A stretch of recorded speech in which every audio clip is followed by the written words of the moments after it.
नमस्कार, बहुत स्वागत है आपका भारतीय न्यूज का विशेष कार्यक्रम संडे स्पेशल देख रहे हैं आप। आपके साथ मैं हूं श्वेता अरोड़ा मल्होत्रा। जब से डोनाल्ड ट्रंप अमेरिका के राष्ट्रपति बने हैं तब से किसी न किसी बात को लेकर चर्चा में वो रहते हैं।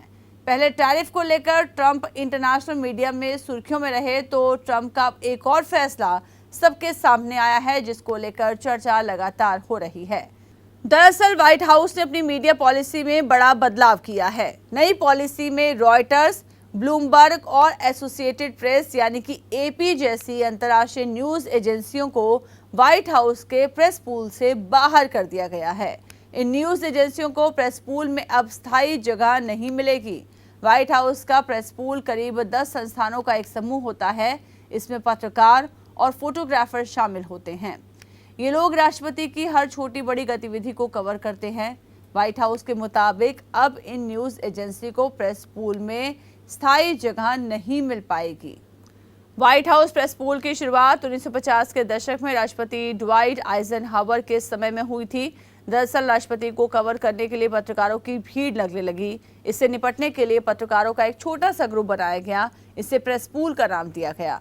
प्रेस पूल में कौन कौन से मीडिया हाउस होंगे ये तय करने की जिम्मेदारी व्हाइट हाउस के कॉरेस्पॉन्डेंस एसोसिएशन WSCA के पास थी। दरअसल ये पत्रकारों का एक स्वतंत्र संगठन है। इसकी स्थापना साल 1914 में हुई थी।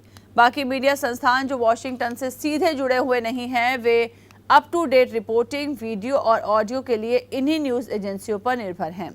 प्रेस पूल की जिम्मेदारी WSCA को इसलिए दी गई थी ताकि व्हाइट हाउस पक्षपाती तरीके से पत्रकारों को न चुन सके और सभी को निष्पक्ष जानकारी मिले। हालांकि एक सदी से ज्यादा समय से चले आ रहे इस ट्रेडिशन को अब बदल दिया गया है। व्हाइट हाउस ही ये तय करेगा कि राष्ट्रपति के करीब कौन सा मीडिया हाउस पहुंच सकता है और कौन सा नहीं। व्हाइट हाउस की प्रेस सचिव कैरोलिन लेविट ने कहा है कि अब उनकी टीम ही रोजाना प्रेस पूल के मेंबर्स को चुनेगी। इसका मकसद राष्ट्रपति ट्रंप का संदेश सही दर्शकों तक पहुंचाना और हर मुद्दे के लिए एक्सपर्ट पत्रकारों को रखना है। प्रेस सचिव लेविट ने दावा किया है कि इससे प्रेस पूल में ज्यादा वैरायटी आएगी। हालांकि व्हाइट हाउस के इस फैसले को प्रेस की आज़ादी पर हमला माना जा रहा है। फैसले के विरोधियों का कहना है कि ये कदम स्वतंत्र पत्रकारिता को कमजोर करता है। रॉयटर्स की प्रवक्ता ने कहा कि हमारी खबरें हर दिन अरबों लोगों तक पहुंचती हैं। सरकार का ये कदम जनता के उस अधिकार को खतरे में डालता है जिसमें उसे स्वतंत्र और सटीक जानकारी मिलनी चाहिए। व्हाइट हाउस ने साफ नहीं बताया, लेकिन प्रेस सचिव लेविट ने कहा कि वो पॉडकास्टर, सोशल मीडिया इन्फ्लुएंसर्स और न्यूज से जुड़े कंटेंट क्रिएटर्स को मौका देना चाहते हैं। हाल ही में उन्होंने ट्रंप समर्थक लोगों को मौका दिया है, जैसे पॉडकास्टर सेथ स्टील और राइट साइड ब्रॉडकास्टिंग नेटवर्क के ब्रायन ग्लेन को।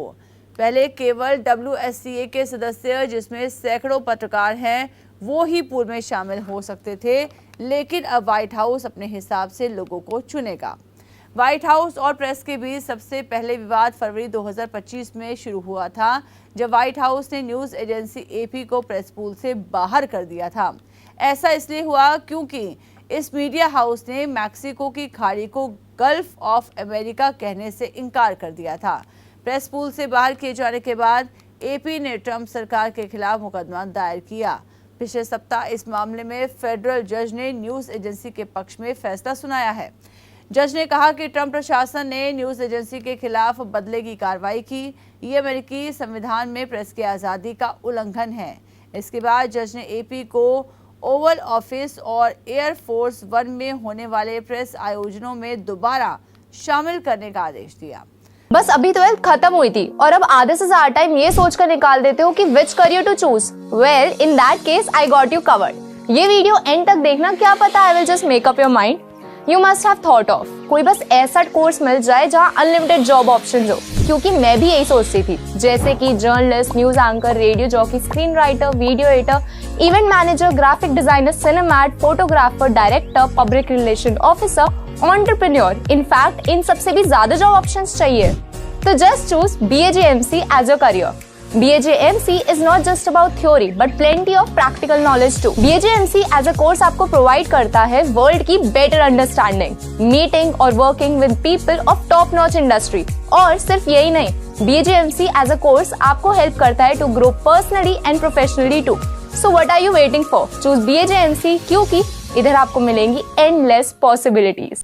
व्हाइट हाउस ने न्यूज एजेंसी एपी के साथ साथ रॉयटर्स और ब्लूमबर्ग को भी प्रेस पूल से बाहर कर दिया है। इनकी जगह अब न्यूज मैक्स और द ब्लेज जैसे कंजर्वेटिव मीडिया को प्रेस पूल में जगह दी गई है। इसका मतलब ये नहीं कि वो राष्ट्रपति ट्रंप को कवर नहीं कर पाएंगी। अब ये न्यूज एजेंसियां 30 दूसरे प्रिंट मीडिया आउटलेट्स के साथ रोटेशन में शामिल होंगे। रोटेशन में होने की वजह से इनकी राष्ट्रपति की गतिविधियों तक सीधी पहुंच कम हो जाएगी। न्यूज एजेंसी एपी की प्रवक्ता लॉरेन ईस्टर ने इसे अमेरिकी जनता के लिए गंभीर नुकसान बताया है। रॉयटर्स ने कहा कि वो स्वतंत्र और निष्पक्ष पत्रकारिता के लिए काम करते रहेंगे। जाहिर है व्हाइट हाउस के इस फैसले पर प्रतिक्रिया देते हुए अंतर्राष्ट्रीय मीडिया संगठनों ने इसे प्रेस कवरेज को नियंत्रित करने का प्रयास बताया, जिससे स्वतंत्र पत्रकारिता और अभिव्यक्ति की स्वतंत्रता पर असर पड़ सकता है। नई नीति के तहत अब व्हाइट हाउस की प्रेस सेक्रेटरी कैरोलिन लेविट ये तय करेंगे कि राष्ट्रपति डोनाल्ड ट्रंप से कौन सा पत्रकार या मीडिया संस्थान सवाल पूछ सकता है। ये पॉलिसी व्हाइट हाउस के Oval office, press briefing room और राष्ट्रपति के विशेष विमान एयरफोर्स वन में भी लागू होगी। तो माना जाए कि अब अमेरिका में मीडिया को कंट्रोल करने की डोनाल्ड ट्रंप ने पूरी तैयारी कर ली है और अब ट्रंप के हिसाब से ही मीडिया सवाल जवाब करती हुई नजर आएगी। तो इसी के साथ संडे स्पेशल में आज बस इतना ही। अगली बार फिर हाजिर होंगे एक नए टॉपिक के साथ। तब तक के लिए बने रहिए भारतीय न्यूज के साथ और चैनल को लाइक सब्सक्राइब करना न भूलें। धन्यवाद।